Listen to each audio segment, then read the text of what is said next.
আমার নবীর শান কি বুঝবেন? আর যিনি সমস্ত কিছুর ক্রিয়েটর আল্লাহ, তিনার শান কি বুঝবেন? মনই তো লাগান নেই। লাগান তো খালি এমন জনের সাথে যে তুমি দেখতে সুন্দর, তারপর 6 মাস পর সেগা দিয়ে বেকা। এরপরে যুবক ঘরে গিয়া হেডফোন লাগায় বিরহের গান, শেষ চোখের পানি পড়তেছে। কেউ আসলে কয় যাই, যার তো ভালো লাগতেছে না, সর। জীবনটা অতিষ্ঠ হয়ে গেল। এমন ভাবে রিয়াকশন বন্ধু বান্ধবকে আর ছাড় না, গেছে একটা গেলে 10টা আসে।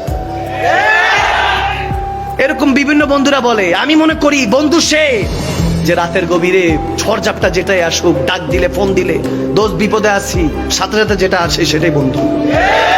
বন্ধু সে যে আপনি মারা যাওয়ার পরও কোরআনটা নিয়ে কবরের সামনে গিয়ে ফেল ফেল করে কাঁদে আর আপনার জন্য দোয়া করে।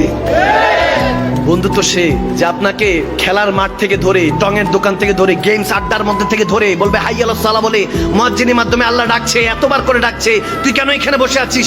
দুনিয়ার সমস্ত কিছু তোর সাথে শেয়ার করেছি, তোকে ছাড়া দুনিয়াতে থাকতে পারি না, জান্নাতে কিভাবে থাকবো? হাই আল্লাহ সালা হাই আল্লাহ ফালাহ শোনার সাথে টেনে হেসে যে মসজিদে ধরে নিয়ে যায়, সে আপনার হলো বেস্ট ফ্রেন্ড। আওয়াজ দেয় না ঠিক কিনা? He is your best friend. সে আপনার বন্ধু আর বাকি সব শত্রু, ঠিক কিনা?